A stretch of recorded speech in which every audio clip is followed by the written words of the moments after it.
एक law of total probability और एक बेज थ्योरम, ये दोनों इस एक्सरसाइज में यूज होंगी। मैंने यो एक सैंपल स्पेस बना दिया, ये पूरा एक सैंपल स्पेस है। इस सैंपल स्पेस के अंदर जैसे सैंपल स्पेस को कई भागों में बांट दिया है ना। जैसे ये E1 event, E2 event, E3 event, E4 event, इन चार इवेंट में मैंने बांट दिया। मतलब वो पार्टीशियन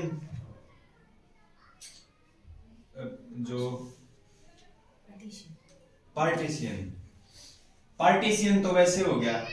तो एक तरह से E1, E2, E3, E4 sample space का पार्टीशियन है यो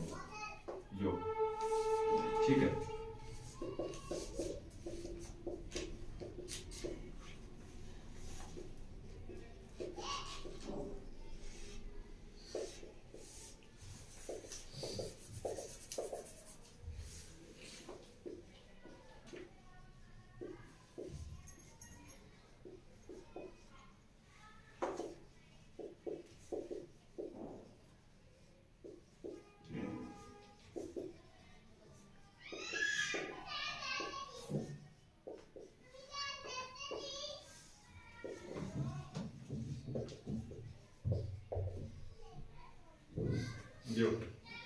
E1, E2, E3, E4 तो हो गया सैंपल स्पेस का पार्टीशियन, और जो ए इवेंट हो गया वो ए इवेंट लगभग सभी से रिलेटेड है। E1 से भी रिलेटेड है, E2 से भी। ए कॉमन है, कॉमन इवेंट है ठीक है। तो जो जिसका पार्टीशन किया है ना हमने, जिसका पार्टीशन किया, अभी लॉ ऑफ टोटल प्रोबेबिलिटी की बोल रहे, अगर इस तरह हो भाई इवेंट हो, भाई सैंपल स्पेस को बांट दिया गया हो, और फिर एक इवेंट हो, जैसे ए इवेंट है वो चारों से एसोसिएटेड हो, है ना, जैसे चारों से एसोसिएटेड है ए इवेंट, तो उस समय पे लॉ ऑफ टोटल प्रोबेबिलिटी किस तरह काम करेगी। जैसे P1 है उसकी मल्टीप्लाई PA बाय E1 से करूंगा, प्लस करूंगा। जैसे फिर PA की ना, फिर अब की बार E2 की बारी आ जाएगी, फिर PA बाय E2 हो जाएगा। इसी तरीके से प्लस PE3 की बारी आ जाएगी, इंटू PA बाय 3 हो जाएगा। इन सभी का समवन होगा करते करते, फिलहाल इन तीनों का समवन होगा ना, एक और चार है।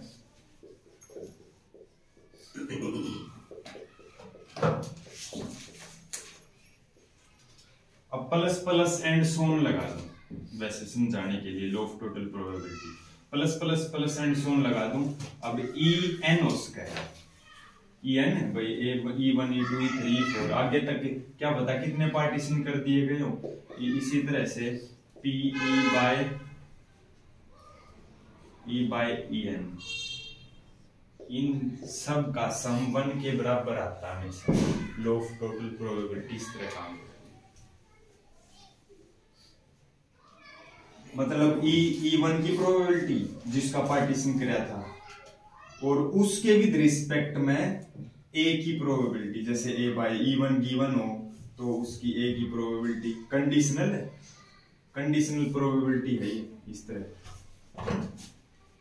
तो कंडीशनल प्रोबेबिलिटी की अपने मल्टीप्लाई कर देंगे और फिर वो अपने 1 के बराबर आ जाएगा।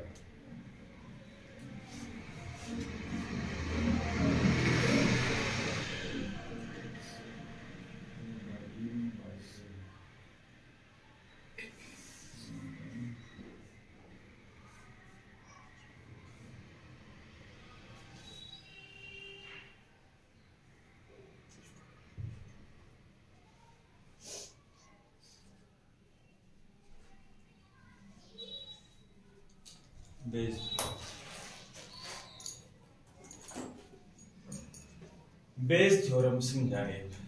बेज थ्योरम की डेफिनेशन ना समझ गए, अगर बेज थ्योरम की डेफिनेशन समझाती फिर ना आवत ना बेज थ्योरम समझना।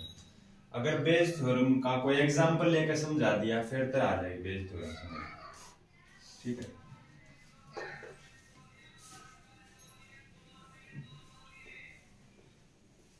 और कोई डेफिनेशन का मतलब क्वेश्चन सॉल्व करने क्वेश्चन सॉल्व करने का तरीका तो मेरे लग जाए।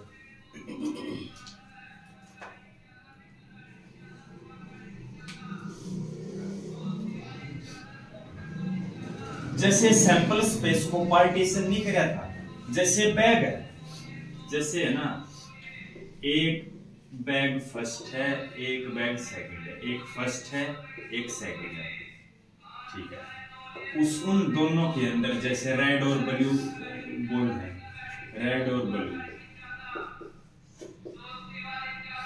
3 है, 6 है,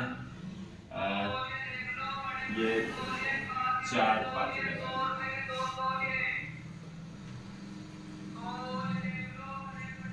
बॉल निकालनी है तेरे, रेड बॉल। उससे पहले एक चीज ध्यान में आओगी तेरे, रेड बॉल तो निकाल दिया, किस बैग में ते निकाला? रेड बॉल निकालनी है, उससे एक क्वेश्चन भी तो आना चाहिए ना भाई, रेड बॉल तो निकाल देंगे जी, फिर उन्होंने तो बता दो कौन से बैग में थे। यो जो किया गया है, यो सैंपल स्पेस का पार्टीशन कर दिया गया है। पहले बैग सिलेक्ट किया जाएगा, फिर जाके बॉल निकाली जाएगी, जो भी आओगी वो बात की बात है।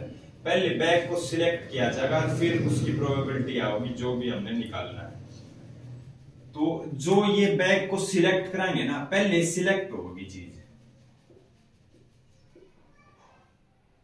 है ना, और फिर जाकर उनकी प्रोबेबिलिटी निकालेंगे। जैसे टेस्ट के लिए जैसे बीमार हो जाया करें, पहले आदमी सिलेक्ट होगा, फिर जाकर टेस्ट होगा, है ना।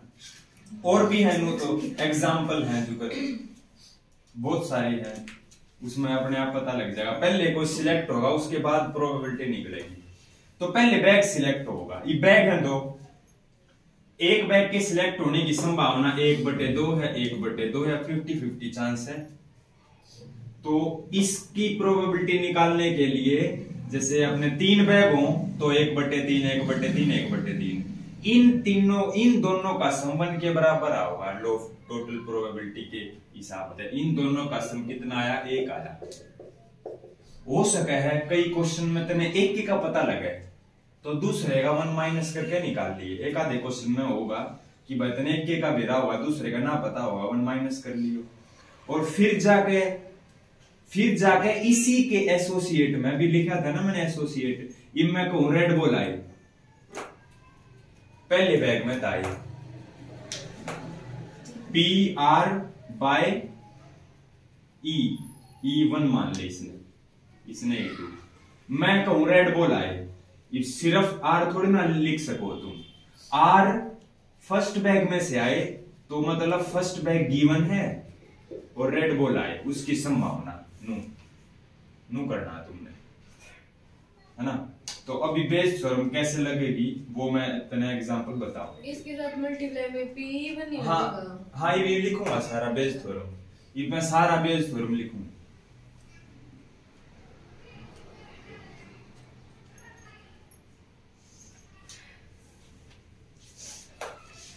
मैं बोल दूं फाइंड द प्रोबेबिलिटी दैट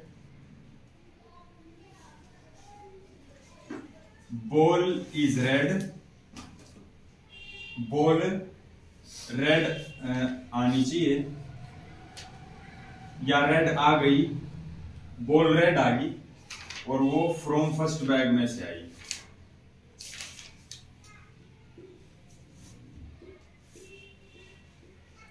इस तरह बॉल रेड आ चुकी है, मतलब ये गिवन है, फर्स्ट बैग में से आई वो निकालना है। ठीक है, फर्स्ट बैग में से आई उसकी संभावना बताओ। तो जो बॉल रेड आई उसको ए मान ले, ए इवेंट मान लिया रेड बॉल, और अपने जो बैग को सिलेक्ट करने की प्रोबेबिलिटी है उसको E1 E2 मान ले। तो देखो निकालना क्या, रेड बॉल दे दी, कंडीशनल है, रेड बॉल दे दी कि रेड बॉल आ गई, माने ए आ गई। हमने निकाली कि फर्स्ट बैग में से आई, माने E1 माने फर्स्ट बैग में से आई, उसकी प्रोबेबिलिटी कैसे निकलेगी देख। E1 है, ऊपर सारा E1 का जिक्र होगा, PE1 into PA/E1। A by E one क्यों होया, क्योंकि फर्स्ट बैग में से रेड बॉल आने की संभावना मुँह निकलेगी, पूरा नीचे लो ऑफ टोटल प्रोबेबिलिटी हो जाएगी, जैसे PE2 ना PE1 इंटू PA/2 और यो भी लिखूंगा PE2 इंटू PA/2 यो दो थे, हाँ दो थे। ऊपर उसी का जिक्र होगा जिसका पूछ रखा होगा E1 का। PE1 लिखा है तो उसके साथ में उसकी मल्टीप्लाई में उसके जो एसोसिएट है उसकी प्रोबेबिलिटी हमेशा गुणा में लिखनी है। PE2 लिख दिया तो A/E2 जरूर लिखना है, ये है। तो सारा की वैल्यू इसमें पुट होगा कि और फिर आंसर निकलेगा। ये तो वो वाला इसमें कॉल लग सकता है ना, E1 और A का इंटरसेक्शन बाय में भी A, उसका भी तो होता है बाय में ना, आड़ मल्टीप्लिकेशन लग गई, आड़ वो इंटरसेक्शन वाला फॉर्मूला अप्लाई को नहीं होगा, आड़ तो सीधा इसकी वैल्यू में निकलेगी। तो ये देख P1 की वैल्यू तो होगी तेरी 1/2, इसकी वैल्यू तो होगी तेरी 1/2। जो बैग सिलेक्ट करने का था, सबसे पहला बैग सिलेक्ट होया, उसकी प्रोबेबिलिटी होगी 1/2। अब A/E1 ने समझ कर देख, बाय के बाद जो होया करे वो गिवन होया करे, मतलब तेरे पास फर्स्ट बैग गिवन है, मन दे दिया फर्स्ट बैग, इसमें से रेड आने की संभावना निकाल लेंगे। PA/E1 कैसे निकालना है, बाय के बाद दे रखा है E1, मतलब बाय में E1 दे रखा है, मतलब यो गिवन है, यो निकालना है। गिवन के है फर्स्ट बैग, तेरे पास फर्स्ट बैग गिवन है तो उसमें से रेड बुलाने की संभावना सीधी लिख दे, तो 3/9। ये साथ में नुए तो दिए गए हैं कि यो गिवन है तो यो निकालो। PE1 1/2 गुणा A/E1 यो है 3/9 प्लस PE2 1/2 गुणा PA/E2। A/E2 माने E2 गिवन है और उसमें से रेड आने की संभावना 4/9।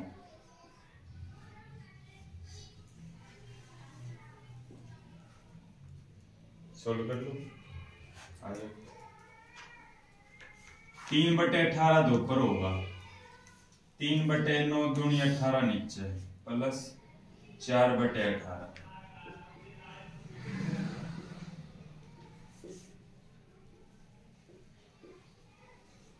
Law of total Bayes theorem इस तरह काम करेगी, पहला कुछ सिलेक्ट किया जाएगा, फिर उसके एसोसिएट में प्रोबेबिलिटी निकलेगी। फॉर्मूला इस तरह यूज करना पड़ेगा।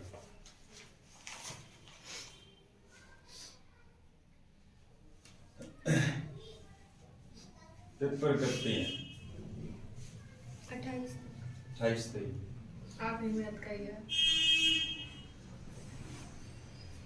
आखिरी बार होंगे तो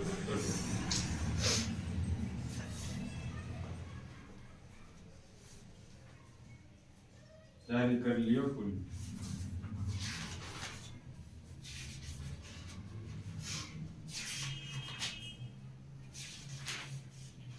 फर्स्ट क्वेश्चन तो बेस थ्योरम तो होगा कोई नहीं, ये तो सिंपल ही हो जाएगा। सेकंड थर्ड फिर देखो, बेस थ्योरम आसान है। इस बेस थ्योरम तक क्वेश्चन होगा तो डायरेक्ट पता लग जाएगा, लगभग 90% संभावना कि तू देखते पता लगा लेगा कि बेस थ्योरम तक है क्वेश्चन, क्योंकि सैंपल स्पेस के पार्टीशन करेंगे वो, फिर उससे एसोसिएट में प्रोबेबिलिटी निकलेगी, है ना। फर्स्ट क्वेश्चन बिना है उसके हो जाएगा।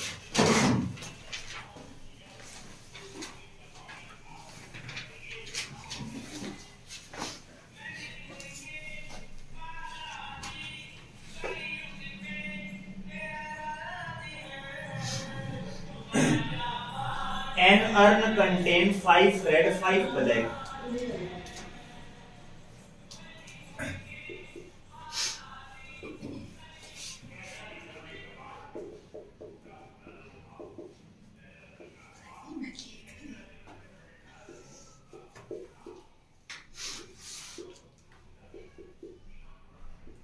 ब्लैक 5 है,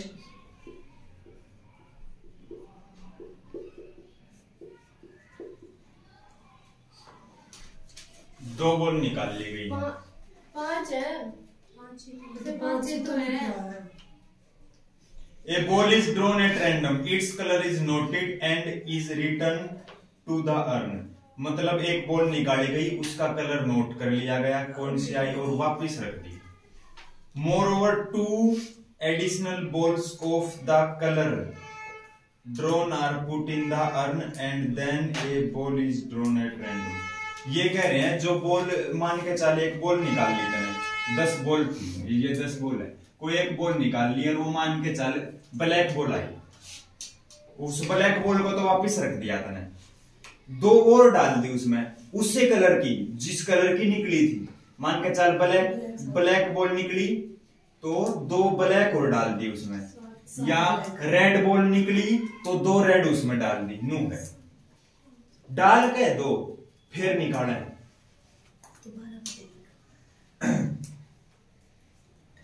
ये ना 2 additional balls of the color of the same color आना चाहिए।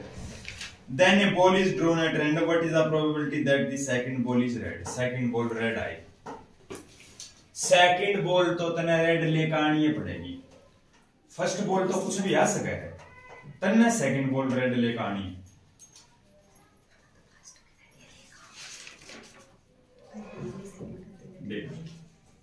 इवेंट माना ए इवेंट में मान लूं कि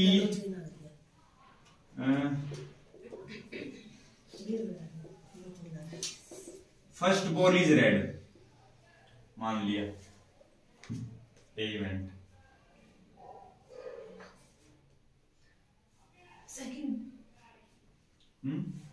सेकंड रेड तो फर्स्ट तो कोई सी भी आ सकता है, रेड या ब्लैक, फिर या फिर प्लस लगाऊंगा, संभावना 2 है, 4 इवेंट मानूंगा।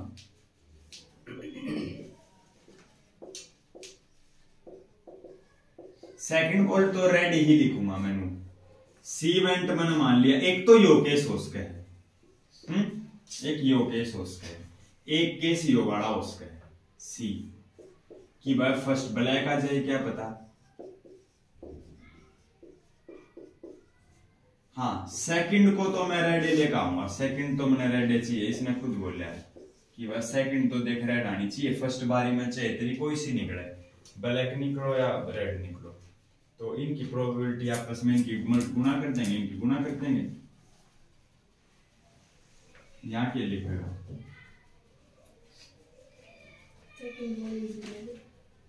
the second ball is red, लिख दी।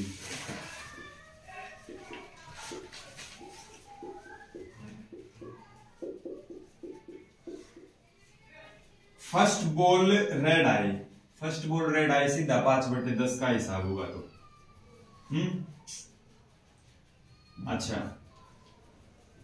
अगर फर्स्ट बॉल रेड आ गई होगी तो 2 बॉल और डाल दी गई होंगी रेड, टोटल बॉल तो 12 हो चुकी है, 7/12, अब 7 आऊंगी रेड, क्योंकि पहली बार रेड निकली थी। या फिर ब्लैक आने की संभावना 5/10, 2 और डाल दी ब्लैक डाली है, रेड तो 5 हैं, रेड तो 5 हैं, टोटल 12 है।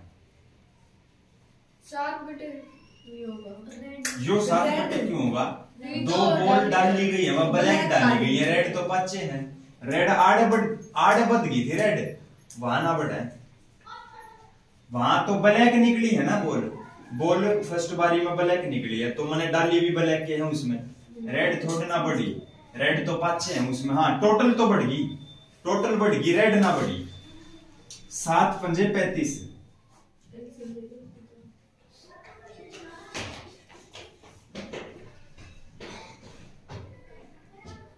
एक बटे 2 आया।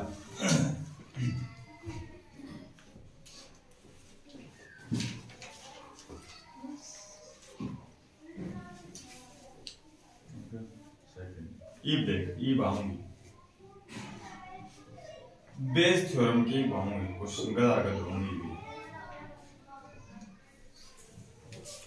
2 बैग हैं, एक में 4 रेड, एक में 4 ब्लैक और दूसरे में रेड फिर ब्लैक।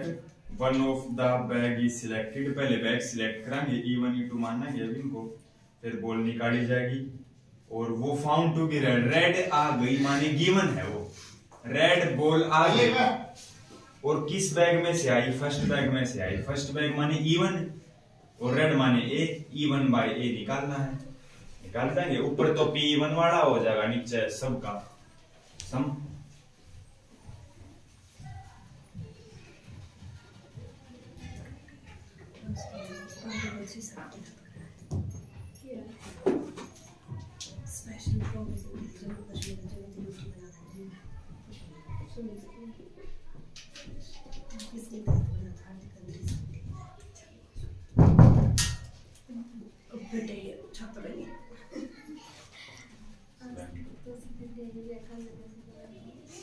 सबके दिनों का सिल लिया होगी।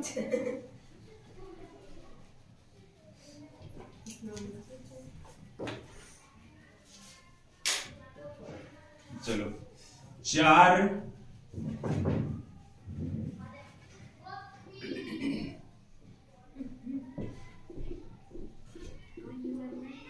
4 रेड है, 4 ब्लैक है, 2 रेड है, 6 ब्लैक है।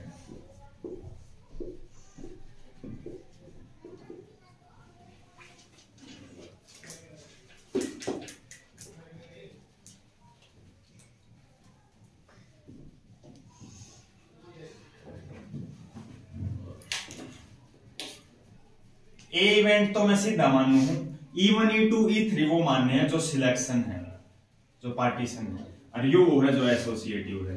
तो ए मानू हूं, रेड बॉल आई थी ना, दी बॉल इज रेड, ये तो मैंने मान लिया।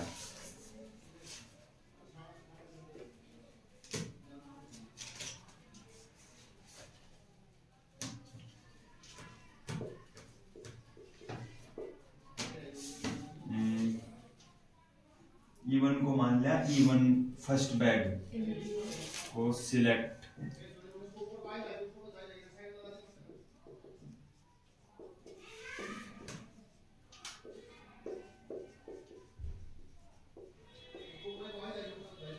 E1 मान लिया फर्स्ट बैग को सिलेक्ट, इसको सेकंड बैग, इसको यो और अपना निकालता है। तो अभी सभी की प्रोबेबिलिटी निकाल ले, फिर पुट कर दिए। फर्स्ट बैग को सिलेक्ट करने की प्रोबेबिलिटी 1/2, सेकंड बैग को सिलेक्ट करने की भी 1/2 है। अब वो पी ए बाय सब निकालना है। यदि E1 गिवन हो, E1 मैं कह दूं कि फर्स्ट बैग गिवन है, उसमें से रेड आने की संभावना बता दे, 4/8 है। फिर मैं कहूंगा E2 गिवन है, उसमें से रेड आने की संभावना बता दे, 2/8 है। ठीक है, ये सारी वैल्यू निकल गई। अब आप निकालना क्या है वो देख। क्वेश्चन मैंने बोला था वह रेड बॉल आगी तो वह गिवन है, मतलब फर्स्ट बैग में से आई, मतलब E1 है। निकाल दो। गिवन है तो फिर कैसे पता चलेगा कौन सा पहले लिखना है? अभी आपने लिखा नीचे। हाँ, दोनों गिवन कैसे हैं? ए हमें बता दिया रेड बैग और E1 बता दिया कि फर्स्ट बैग से ना, फर्स्ट बैग से फाइंड द प्रोबेबिलिटी लिख रहा क्या फर्स्ट बैग की? तो फिर 1/2 आई तो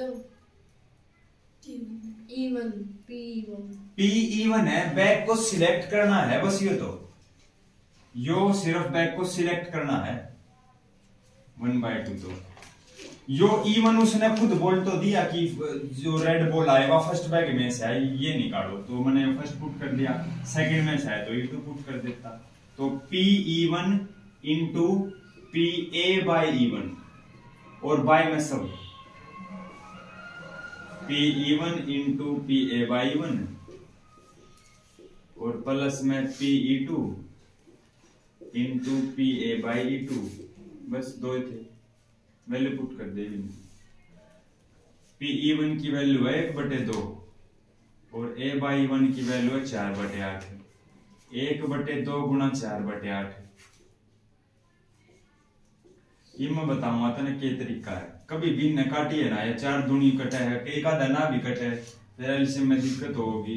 ईसा एलसीएम लेनी आ तो 2 × 16 2 × 16 2 × 16 कर दिया कर, और 4 एकम 4/16 कर दे, फिर एलसीएम में कोई दिक्कत ना होगी। 4/16 2/16 16 एलसीएम ले ले, सीधा कट जाएगा फिर वो।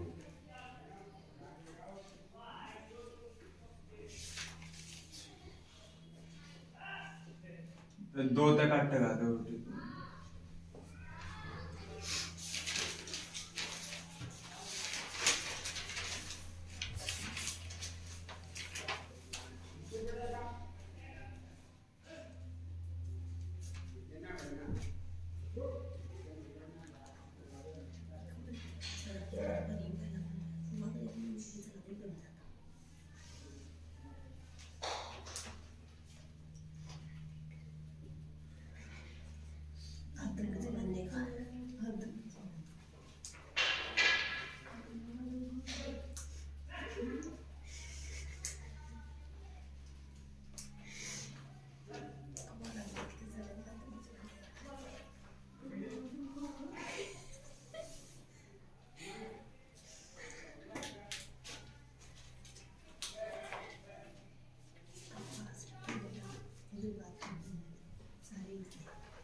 आज या एक्सरसाइज करके चला गया 11 बजे दिया या तो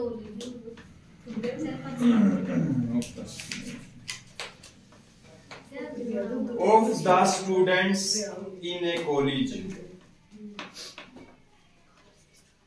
it is known that 60% reside in hostel or 40 are day scholar not residing in hostel. Previous year results report that 30% of students who reside in hostel attains A grade. A grade प्राप्त करनी है 30% student थे जो hostel में रहते थे और 20% वो जो डेली अप डाउन करते थे वो।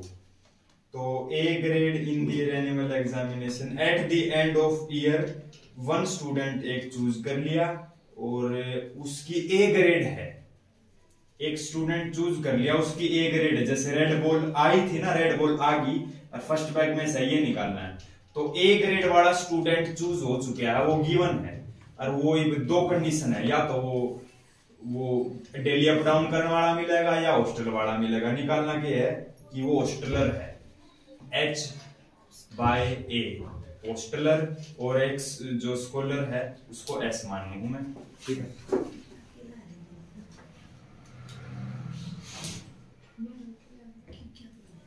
बस सारी वैल्यू लिख लो।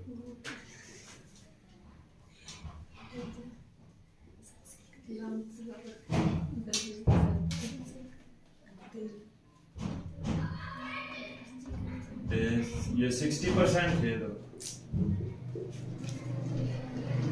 ये 40% है। इसका समन होया गया 1 है, इसका संदेश चेक करो।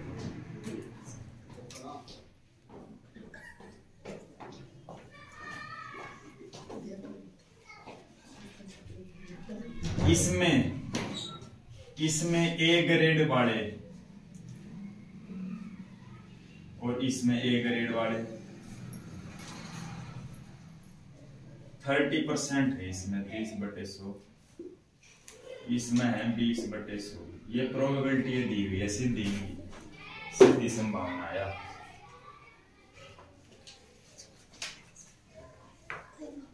पहले तो हॉस्टलर की प्रोबेबिलिटी आ गई 60/100।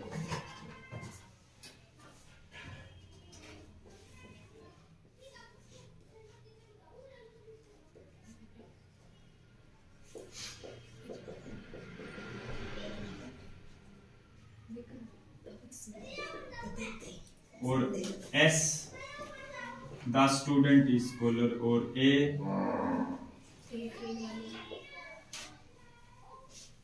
लिख दिया सारी।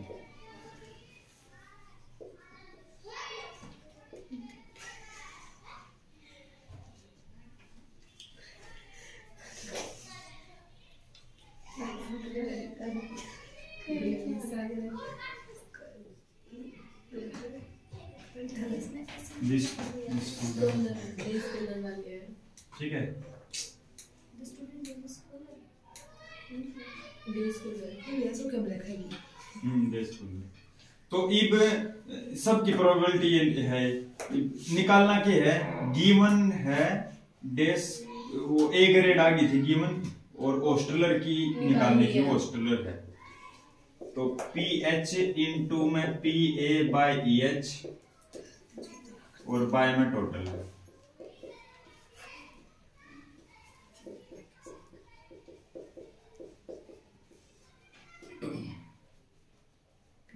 एस एस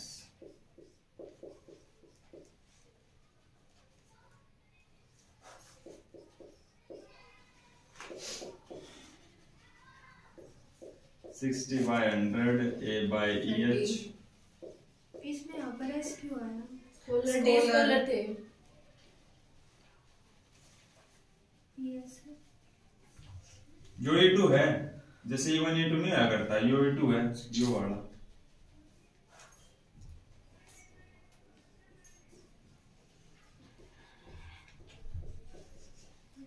प्लस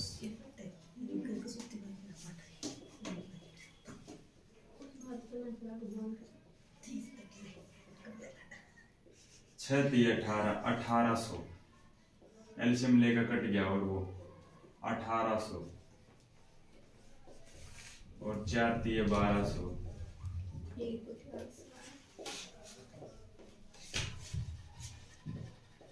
आगे उसी तरह से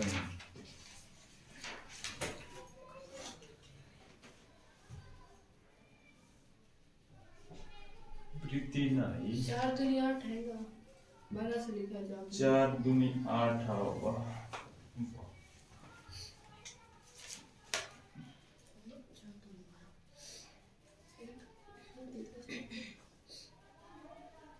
ये तारे ये तारे।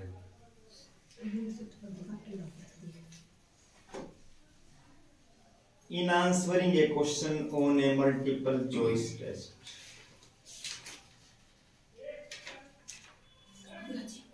MCQ में दो काम होंगे, या तो तने पता है या ना पता। तने पता है तो एक के ऑप्शन है उसकी, जो तने पता है उसके ठीक होने की संभावना 100% है। जो तने ना पता उसकी गैस लगाओगा, गैस लगाओगा, उस गैस के कारण गैस लगा तो गैस करेगा। हाँ गैस करेगा या लगाओगा आपने। गैस कर लिया, मान के चल गैस कर लिया, तो उसके करेक्ट होने की संभावना दे रखी है 3/4। 4 में है 1 ठीक हो जाएगा ना, 4 में 3 ठीक हो जाएंगे गैस करके।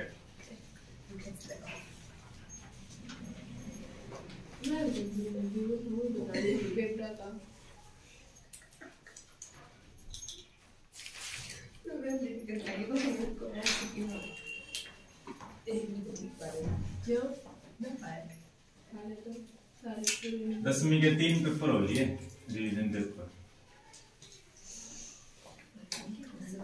आगे शुरू है ना हो गया है ये तो भी कोनी कल ना हो गया। उन्हीं छुट्टी करते मैसेज कर दूंगा तो मैं छुट्टी है चैप्टर करा दो ना उन जरूरी किया उन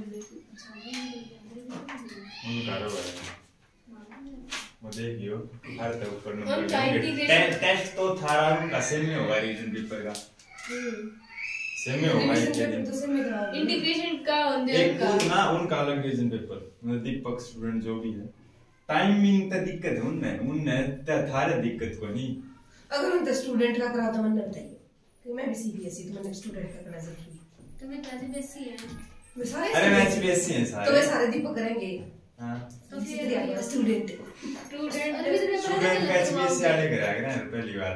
अरे सीबीएसई वाले करा स्टूडेंट का सीबीएसई वाले नाम डाल दे, सीबीएसई वाले ये सारे कर दिया है, कोई सा नहीं आता का पेपर में तो नहीं दिया। अरियत का करवा रहा हूं मैं, तो मैं सीबीएसई वाला 10वीं क्लास का एचबीएसई का अलग और सीबीएसई का अलग।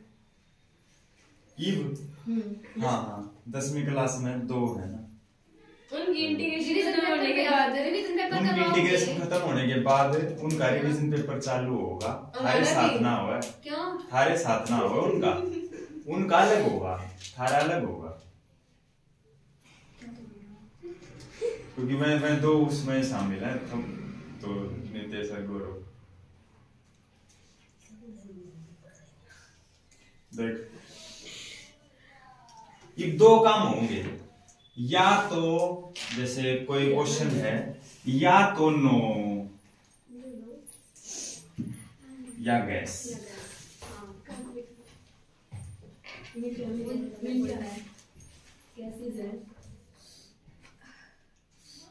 अच्छा ये सुन, यदि तेरे आंसर पता है तो उसके करेक्ट होने की संभावना बता। अरे तेने पता है जब उसका करेक्ट तो 100% होगा, होगा ना? वो मानना है ना हमने। क्वेश्चन है प्रूफ दिखा। अब मानने मतलब पता है कि मन ने पता है जब तो करेक्ट होगा है। In answering a question on a MCQ, a student either knows the answer or guesses, है ना? 3/4 तो है। अच्छा ना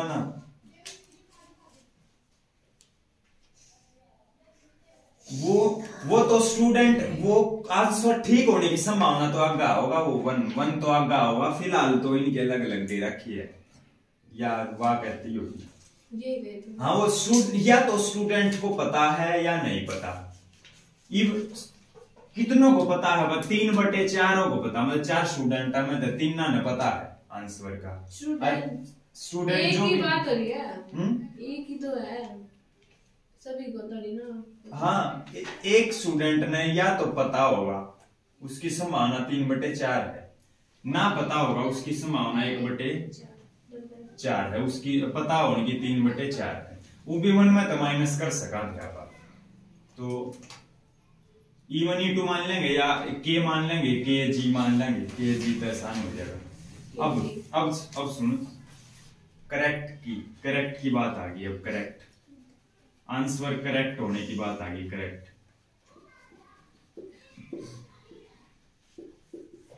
यदि उसको पता है तो आंसर तो करेक्ट या 100% हो जाएगा। करेक्ट माने सी, तो यहां तो हो गया एक आंसर आ गया 100%।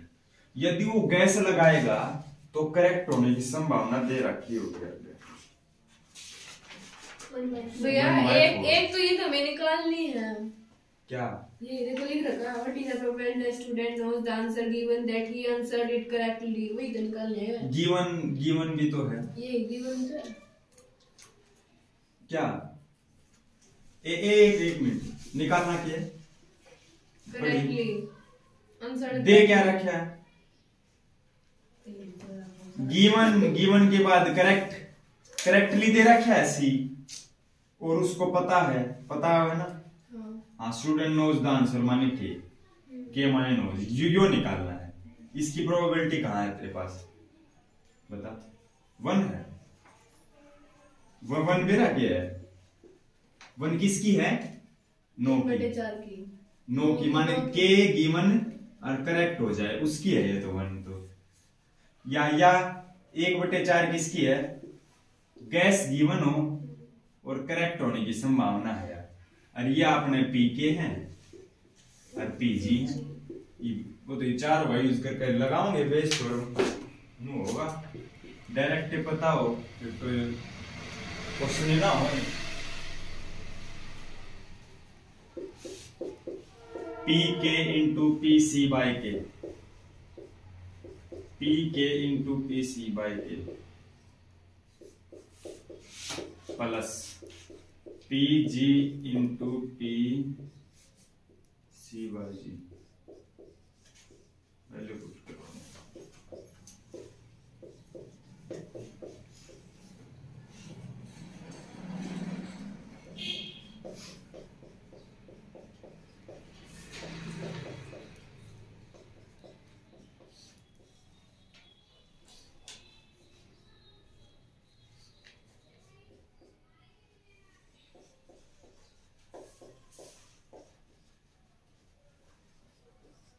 16 एलसीएम होगा 13/16 होगा नीचे आओगा ना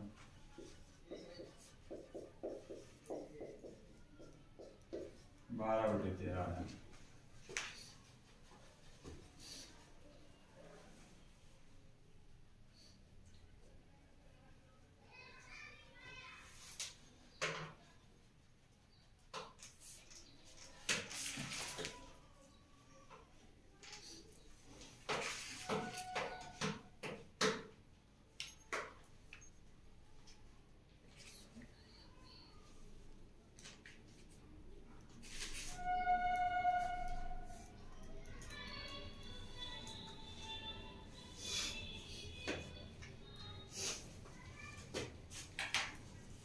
Laboratory. A laboratory blood test is 99% effective in detecting a certain disease when it is fact. यदि उसको वास्तव में डिसीज है तो उसको 99% कैच कर लेगा। जो भी ब्लड टेस्ट रिपोर्ट है। तो जैसे कोरोना होया था तो वो कोरोना किट बन रही थी। कोरोना किट की भाई कभी नाक में घुसो के चेक करे थे, कभी ब्लड ते चेक करे थे, कभी थूक ते चेक करे थे, कभी आवाज की भाई फूक मारे, कभी किससे थे ना। तो उनकी अलग अलग पॉसिबिलिटी थी कि भैया या मशीन इतने % बता देगी तू तेरे कोरोना पॉजिटिव है नेगेटिव है ना।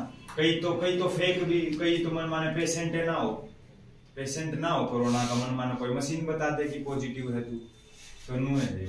तो 99% इफेक्टिव जरूर नू नहीं है कि 100% हो जाएगी। हाँ 1% हो सके ना भी बता पावे।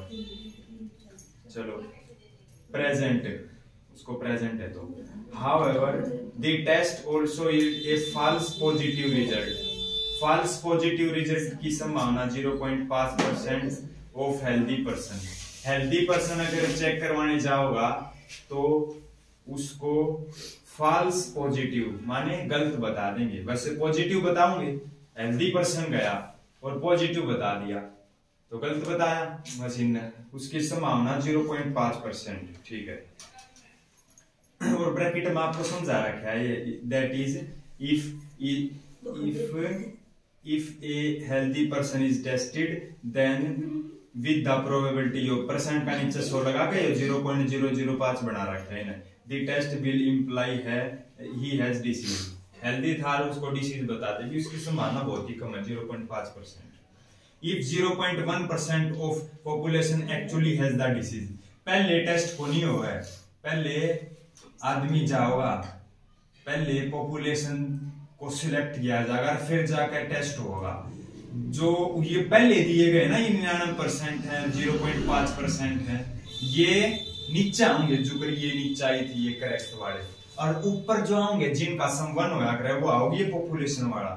तो पॉपुलेशन में 0.1% है जिनको एक्चुअली में डिसीज है, और जिनके डिसीज को नहीं वो कितने बच गए 0.1% तक है, और जो बच गए उनके को नहीं 100 में तय 0.1 माइनस करांगे 99.9% का है कोई डिसीज, तो इसको यूज कराएंगे उसमें।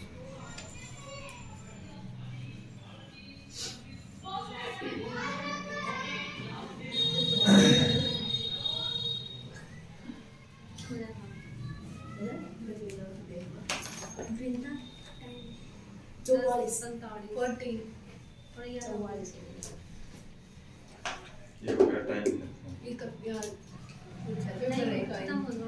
पेपर है तेरा ये आज आज भी है, मेरा भी है, एक अभी है काल है वो दिन में तो पड़ी है। मेरी का भी कर रही है, मैंने पेपर नहीं दिया। क्या था पीजी क्या का है पीजी अकाउंट्स का मेरा का दूसरा मेरा पेपर था।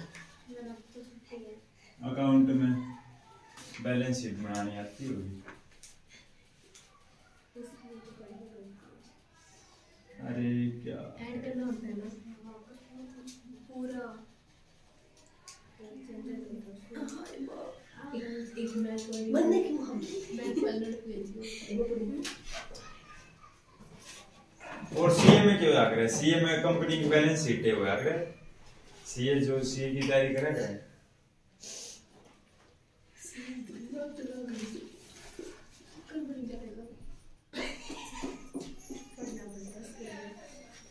बोला बोला पढ़ना पड़ता एक्सपीरियंस देन के मैं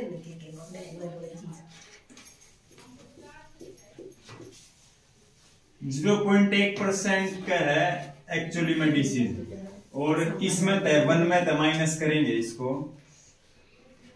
तो 999 मतलब 99.9% आएगा। इसको बदल देंगे ना फिर 100 में बाय में, फिर प्रोबेबिलिटी आ जाएगी इनकी। और अब है पॉजिटिव रिजल्ट। अगर उसको डिसीज है तो पॉजिटिव रिजल्ट कितना परसेंट चांस है? पॉजिटिव बताओगी 99%। पहले बता दी थी उसने कि वह 99% बता देगी अगर तेरा डिसीज है तो पॉजिटिव डिजीज। अच्छा डिसीज और पॉजिटिव फॉल्स पॉजिटिव है ना तो कितने परसेंट था? 0.1%। ठीक है हम निकालो। Disease. What is the probability that a person has the disease given that his test is positive? Given के इधर क्या है? उसका टेस्ट पॉजिटिव है। पॉजिटिव है माने पी और डिजीज। हाँ तो डी, इसको डी मान लिया, इसको नोट एन डी और ये पी निकाल दो। 0.1% कहाँ से आया वो? दे रखा है। दे रखा ये रहा, है if 0.1% थर्ड लाइन का लास्ट disease। थर्ड लाइन का लास्ट अक्षर इतना भूल गए।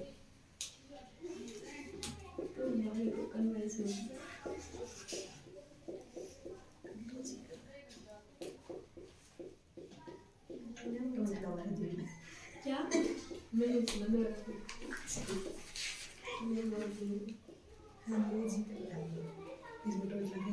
जो पी माने पॉजिटिव, पी डी माने डिसीज 0.1। तो वैल्यू पुट कर जो बाय में 100 तो 1/1000 ठीक है। और पी बाय डी माने यो 99/100 और नुकानो पुट करते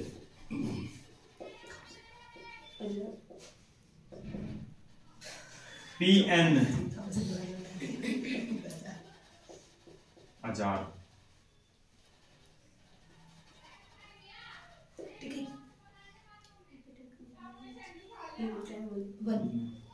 1/1000 100 होगा, फिर पॉइंट का भी नीचे कर दिया। अब कर दो,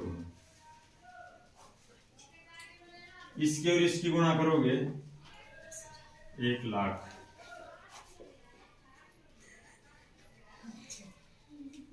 ठीक है।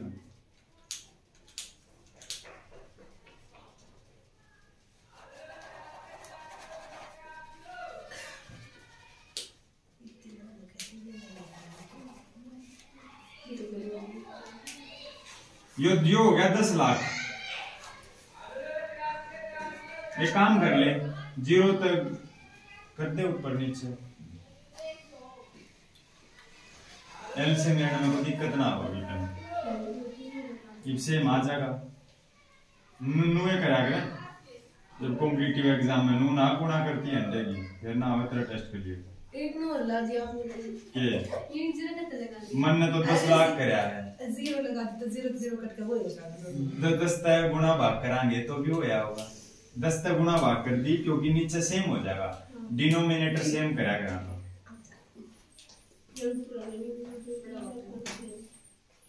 बस काट दे। कितना दे रखा है? 198 डिवाइडेड बाय 1187 1197 है आंसर कितना दे रखा है? अयो ये तो बताओ थी 198 बटे 1197। 198 by 1197 ये तो आवे कौन नहीं फिर भैया बताई तो थी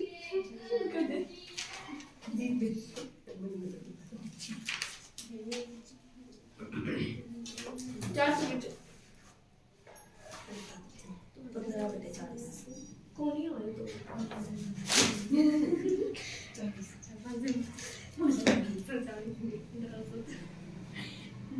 हो गया आंसर गलत है आप भी याद करिए 110/221 है